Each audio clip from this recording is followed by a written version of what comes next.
Welcome back to Milton Daily Homes. We have 2 days in a row. What do you know? We're back on schedule. A couple of the places in today's list we talked about before, but I'll just rehash them again or I'll skip past. I have no idea. This is all top of the head, but it's all designed to help you make good, educated decisions when you're buying a house. Now, before we get to that, I got this map here about Milton, and so strategically this is what the town has in store. I would say the horizon for this is typically in the next 10 or 20 years. So you've got some downtown projects, you've got historic downtown, you've got a civic precinct, so think about a smaller version of Celebration Square or Yonge and Dundas Square in Toronto. Something like that is percolating. Stable neighborhoods, I would hope that exists as it is. On a map, you've got your education village right here. Now you've got education village employment lands too, so this is going to be a nice little place. Just had a guy send me a message saying, look, when that stuff's all done, my property value is going to increase. I don't really know about that. I don't think it's going to be a major factor in value. I think it may be a plus. It's almost like two-car parking. Like, yeah, it's good, but you're not going to necessarily see a certain plus or minus on the value or the purchase price of the home.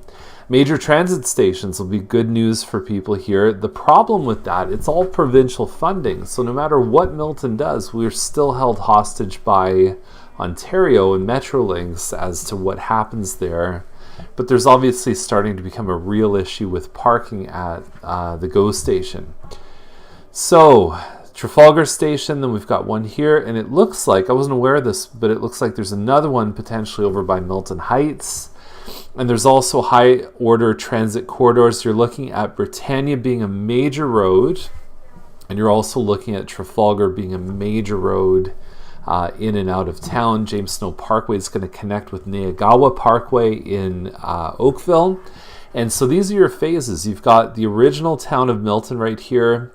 I'll say original up to about probably 1990 or so. Wasn't a lot of building in the 90s. Then the new stuff started happening. So green was phase 1. And then you've got blue as phase 2, and so most of that's already built. We've got Milton Heights in phase 2, the new 401 interchange, and then this is phase 3, the Boyne survey. This is phase 4, and I don't remember what phase 4 is, but it's all the yellow here, including a lot of building along Trafalgar. Even Trafalgar and Dundas and Oakville might start to resemble something like Square One in terms of nodes. I heard somebody say one time, if you folded Halton region and did like a parallel version, you're going to find whatever happens in Mississauga is going to kind of happen here. Heartland, all the shopping and everything is probably going to look a lot like Ontario, Highway 25 and the 401 eventually. So lots of fun stuff there. If you have any questions about development, we can put you in touch with people. We might be able to answer your questions, just us. So let's talk about some homes. Now quickly, I mentioned this one on McDowell yesterday. If you haven't checked out the video, please do. It's a crop site. It's 1360 square feet, no finished basement. I was really hoping, they put a better shot. Thank goodness. So that backyard, beautiful, lovely privacy behind the evergreen trees. It's very peaceful, very quiet back there. And I think that's a selling feature. Inside, there's nothing you can't find anywhere else. Although it's very clean, it's very well kept, and I know I'm going backwards in the photos here, but it's an open concept main floor. Family room, dining room, kitchen. You get some good light fixtures here. Awesome house. For less than $600, it's a great deal. So next one up is Miltonbrook. So this is our home for sale. It's a semi-detached, about 1,600 square feet, plus a finished walkout basement, which is very hard to find. $715 is the price. And so you've got a really nice open concept area. So they have a bit of a work desk right here, but you've got lots of space for dining room, eat-in kitchen, You've got 1, 2, 3 zones to kind of do whatever you want on the main floor. 3 very good sized rooms upstairs. You've got high 9-foot ceilings, and then down in the basement, there's no representation about the legality of this basement, but it does have all of the things that you'd want to have for like an in-law suite or some potential income. You've got your walkout basement. You've got nice high windows here. Bathroom. You've got your laundry, and there it is, and a nice little front porch.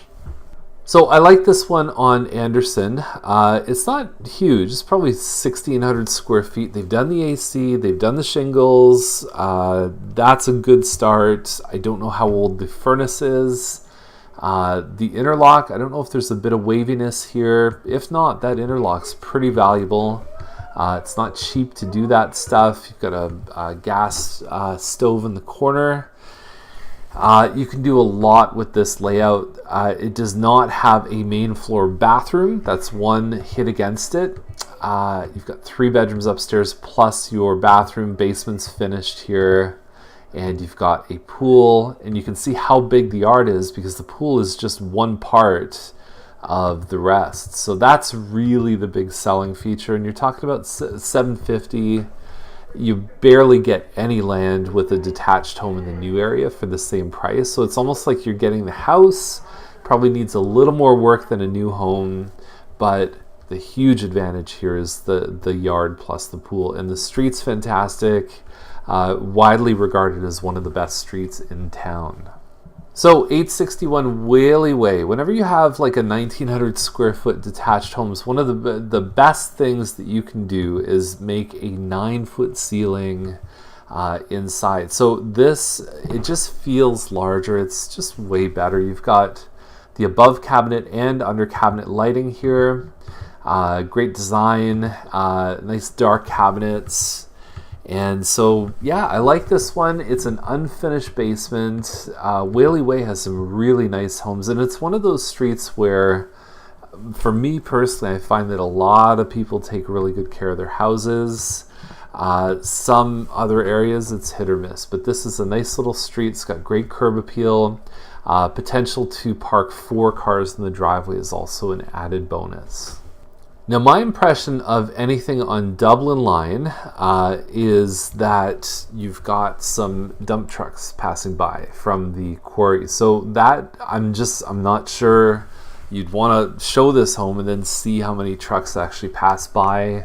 But I believe the number is quite significant. So whether that affects your enjoyment or not, it's a 0.61 acre home. So the home is going to have some kind of, it's not far enough away from the road that I think you could completely avoid it.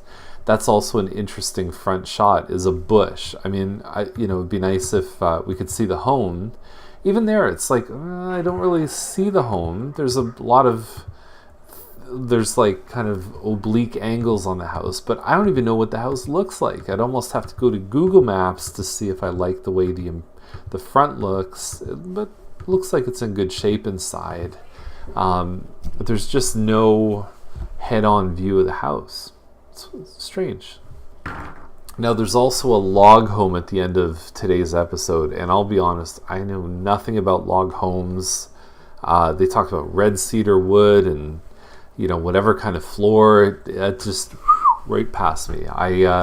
My nature loving stopped probably. I'm just kidding. I was in Scouts when I was a kid. I went camping.